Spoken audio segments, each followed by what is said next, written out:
आज मैं आपको बताऊंगा कि देखिए रेंज लुकअप लगाना। पहले मैंने एक लुकअप हो गया, मेरे रेंज लुकअप इस टॉपिक का नाम है मेरा। वी लुकअप में भी यही आता है, ये उसी के अंतर्गत आता है ये। जैसे मेरा टॉपिक है, देखिए मेरे सामने एक डाटा है। अब मुझे किसी को प्रमोशन देना है, ठीक। प्रमोशन देने के लिए मुझे ये किसी परफॉर्मेंस कैसी है, परफॉर्मेंस मुझे वो है। देखिए मैंने यहाँ पे एक टेबल आपको बताने के लिए रखा हुआ है, जिसकी परफॉर्मेंस 0 है उसको पुअर, यानी 0 से 35 के बीच में है उसको पुअर, यानी 35 से ऊपर है उसको एवरेज, जो 60 के 35-60 के बीच में है उसको 80, और 80 to 100 में जिसका है उसको बेस्ट के मुझे इसमें परफॉर्मेंस क्रेडिट देना है मुझे। उसको यहाँ पे लगाने के लिए आप उसको वी लुकअप के माध्यम से इसको लगा सकते हैं। इसके लिए मैं परफॉर्मेंस लिख देता हूँ।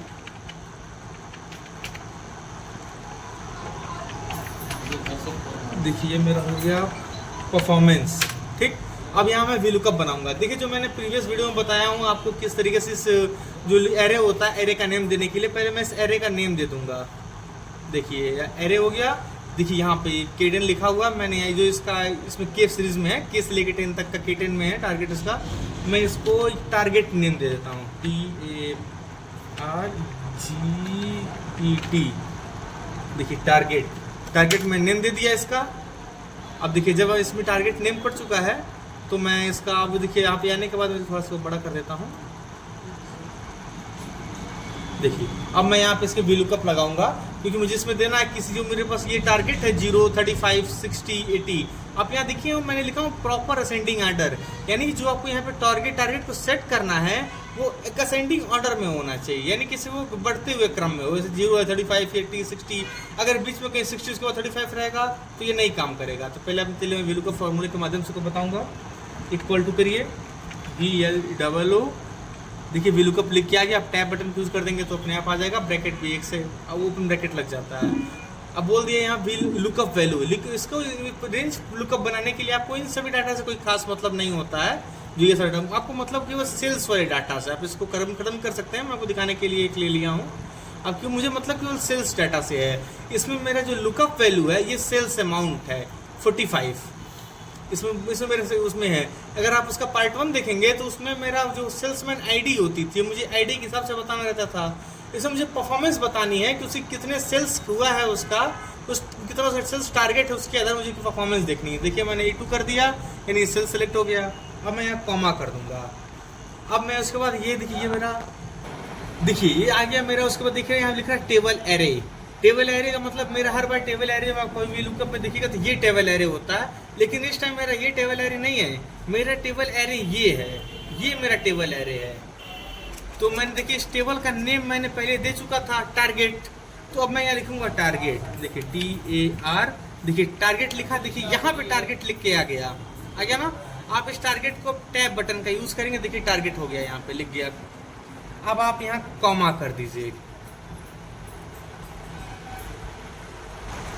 देखिए अब मुझे यहाँ पे लेना है, लिखे कॉल इंडेक्स नंबर, यानी कि देखिए जब मैं वहाँ पे, अगर आप पार्ट 1 देखे होंगे इसका, तो मैंने उसमें जो लेना था 2, 3 जो मैंने ले रहा था, जैसे रो का फॉर्मूला मैं लगाया था, यानी मुझे क्या चाहिए इसमें। उस टाइम पे मेरा जो एरे था वो ये था, उसमें मुझे सेकेंड वैल्यू लेनी थी। लेकिन इस टाइम पे मेरा जो एरे है वो मेरा ये है, मुझे परफॉर्मेंस देखनी है।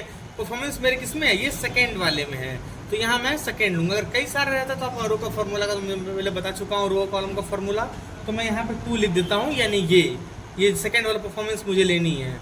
2 लगा दिया, फिर कॉमा।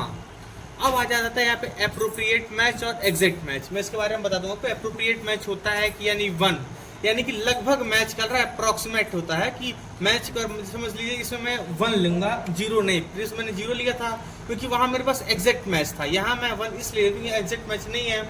आप बता एग्जैक्ट मैच क्या होता है, तो मैं बता दूंगा आपको। देखिए यहाँ मेरा 0 है, 35, 60, 80, लेकिन यहाँ देखिए यहाँ कहीं मेरा 45 है, कहीं 65 है, कहीं 32 है, कहीं 65 है, कहीं 35 होगा। ये कुछ मिल रहा है, कुछ नहीं मिल रहा है।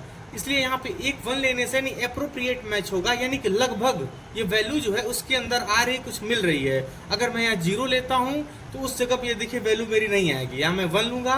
देखिए मैं आपको 0 लिख के दिखा दे रहा हूँ। यहाँ मैं 0 लिया और मैं इसको ब्रैकेट बंद करके जैसे इंटर करूंगा, देखिए एरर आ गया, क्योंकि यहाँ एग्जैक्ट मैच नहीं मिल रहा है। यहाँ मुझे एप्रोप्रिएट मैच चाहिए, तो मैं यहाँ पे 1 करूंगा और मैं इंटर करूंगा। देखिए इसमें एरर आ गया क्योंकि मैंने सब कुछ यहाँ किया, टारगेट भी लिखा।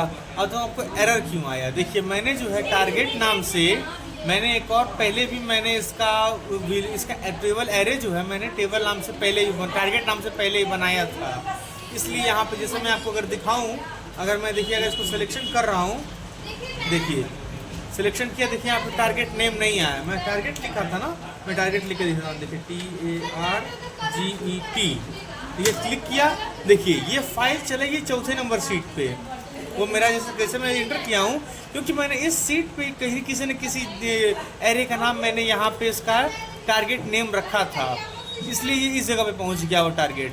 वही अगर मैं मैंने सिलेक्शन किया हुआ है, अगर मैंने इसका नेम टारगेट का नाम कुछ और दे दूँ, जैसे मैं इसका नाम दे देता हूँ, देखिए अगर मैं इसका नाम में परफॉर्मेंस लिख देता हूँ या फिर कुछ और मैं टारगेट 2 लिख देता हूँ या 3 लिख देता हूँ, देखिए मैं TARGET टारगेट 2, देखिए इसमें नाम लिखते हुए पूरा ध्यान रखिएगा, इसमें कोई स्पेस नहीं देना है। क्योंकि टारगेट 2 मैंने लिखा पूरा, वो भी कैपिटल उसमें है, कैपिटल में है। मैंने इंटर किया, देखिए ये सीट चेंज नहीं हुआ, आपका वाइब्रेट करके रह गया। अब मैं आता हूँ फिर से, देखिए मैं सिलेक्शन कर रहा हूँ इसका, देखिए ये टारगेट 2 आ गया। अब आप यहाँ पे इसको चेंज कर दीजिए, ताकि आप जब पहले अगर आप करेंगे, आपसे भी अगर पहले नाम बनाए हुए हैं तो आपसे गड़बड़ हो जाएगी। तो मैं टारगेट लिखता हूँ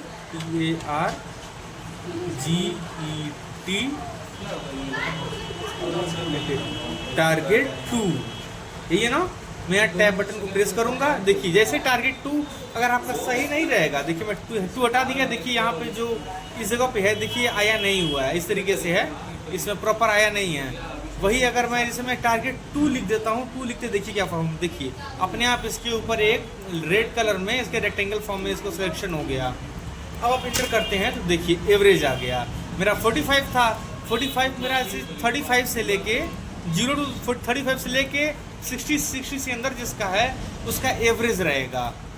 अब देखिए मैं अगर आप इसको ऐसे स्क्रॉल नीचे करते हैं, स्क्रॉल कर कीजिए, देखिए आ गया एवरेज। देखिए इसका पुअर क्यों आया इसका, क्योंकि इसका सेल्स जो है देखिए 32 है ना, देखिए यहाँ पे 32 कि 35 से कम है, यानी 0 to 35 के बीच में जिसका रहेगा उसका पुअर आएगा। यानी वही अगर मैं आपको यहाँ पे 32 की जगह पे अगर मैं यहाँ पे 42 कर देता हूँ, देखिए एवरेज हो गया, ये 42 35 से ऊपर आ गया, तो ये बन गया 42 आ गया। नेक्स्ट वीडियो में आपको बताऊंगा कि इसका एरिया कोड किस तरह निकालते हैं।